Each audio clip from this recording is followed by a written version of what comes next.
Shalom Chaverim, bonjour à tous. Donc la Torah 185 par le mérite de Rabbi Nachman Newman, il a dit dans le Zohar, lorsque le peuple juif parfait sa conduite, le saint nom du saint béni soit-il est lui aussi parfait, complet, si l'on peut s'exprimer ainsi.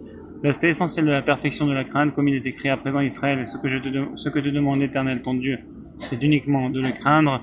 C'est la raison pour laquelle la crainte est appelée finalité de toute chose. Comme dans le verset, la finalité de toute chose, tout bien considéré est la crainte de Dieu, car elle constitue la perfection de toute chose. Ainsi, il existe deux formes de crainte. Certains craignent Dieu du fait de sa grandeur et de son élévation, parce qu'il est grand et puissant. Il existe aussi une autre crainte inférieure à la première, lorsque l'homme parvient à la crainte à travers des craintes plus basses, telles que la peur d'un animal, d'un ministre ou d'autres formes de peur. De cette manière, l'homme se rappelle de ce qu'il doit vraiment craindre et parvenir à la crainte de Dieu. La première crainte, qui résulte d'une réflexion intellectuelle portée sur la grandeur et son élévation, est représentée par la lettre Aleph.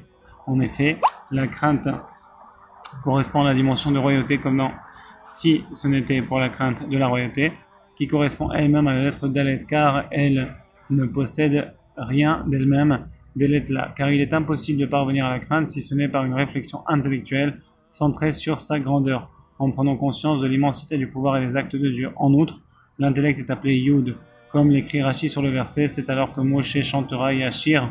Il aurait dû être écrit Char au passé plutôt que Yashir avec un Yud qui signifie le temps futur, mais le Yud fait référence à la pensée symbolisée par cette lettre. Dès lors, le fait d'attirer l'intellect jusqu'à la crainte est illustré par la lettre Vav, c'est-à-dire que nous formons la lettre Aleph. Quant à la seconde crainte, qui résulte de causes moins élevées, elle correspond à la dimension de Aleph Dalet, Ed, car elle relève de la catégorie de double Dalet, qui n'émane pas de l'intellect, mais de facteurs intérieurs. Ainsi, une telle crainte ne peut attirer que les influx sur la bénédiction d'abondance dans ce monde, car elle relève de la catégorie de l'élévation des eaux féminines. Ceci peut être comparé à celui qui a besoin des services de son ami et fait appel à lui. Grâce à sa requête, il obtient ce qu'il souhaite, parce que la parole et la demande par lesquelles il s'est soumis devant son ami pour présenter sa demande relèvent du concept de l'élévation des eaux féminines.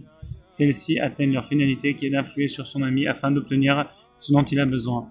En ce sens, en faisant émerger la crainte à partir des causes inférieures, ceci engendre l'élévation des eaux féminines, attirant des influences abondantes dans ce monde. Tel est le sens de « une vapeur aide s'élever de la terre ».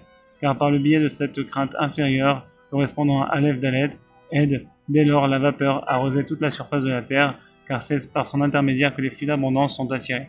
Puis, lorsque l'abondance est attirée, il faut alors créer le récipient permettant de la recevoir afin d'empêcher les forces du mal d'en puiser. Ainsi, ce réceptacle correspond à la dimension du même fermé, ce qui forme le mot Adam, Aleph Dalet et même. Ainsi, en vertu du désir de se rendre chez le juste, une empreinte et un moule du réceptacle est produit. Ceci peut être comparé à un artisan qui souhaite fabriquer un objet. Il doit pour ce faire au préalable dessiner et tracer l'empreinte et la forme de l'objet pour le fabriquer ensuite.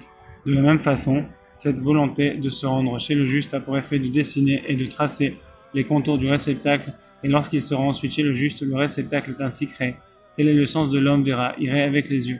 Par la crainte ira au niveau des yeux, c'est-à-dire la crainte inférieure qu'il reçoit par l'intermédiaire de ce qu'il voit de ses yeux, la dimension liée à Adam, Aleph Dalet même, sophite, ou même fermé, est atteinte. Autrement dit, les influx sont attirés grâce à Aleph Dalet, aide lié à la crainte, et le même, donc le même fermé, constitue le réceptacle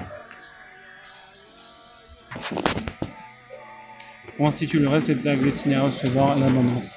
Par la crainte supérieure évoquée plus haut, née de la réflexion du cœur sur la grandeur divine, le saint nom du saint béni soit-il atteint la plénitude. Telle est la conclusion du verset, et Dieu verra le cœur idem. Par l'intermédiaire de la crainte du cœur correspondant à la dimension de crainte supérieure, née de la réflexion du cœur sur l'élévation de Dieu béni soit-il, le nom divin se voit ainsi complété comme il est écrit dans le Zohar, lorsque le peuple juif parfait sa conduite, le nom divin devient parfait. Et l'essence de la perfection réside dans la crainte. C'est pourquoi, et Dieu verra le cœur, car grâce à la crainte supérieure liée à la crainte du cœur, le nom divin devient parfait. J'ai entendu cet enseignement de la bouche de Rabbeinu. Il est lié au verset des psaumes. Ils iront de force en force, pour paraître devant Dieu à Tzion. mais je n'en connais pas l'explication, car même s'il semble qu'il y ait une corrélation entre la fin du verset et le sujet de cette Torah, où il est rapporté à la fin que le désir de se rendre chez le juste confère au réceptacle une empreinte et une image, ceci correspond à pour paraître devant Dieu à Tzion. Tzion correspond à Tzioun, soit la marque et la trace du réceptacle créé par le désir grâce auquel on parvient à se rapprocher du Saint béni soit-il, comme dans pour paraître devant Dieu à Tzion, c'est-à-dire par la marque et la trace du réceptacle résultant du désir intense créé au début envers le juste.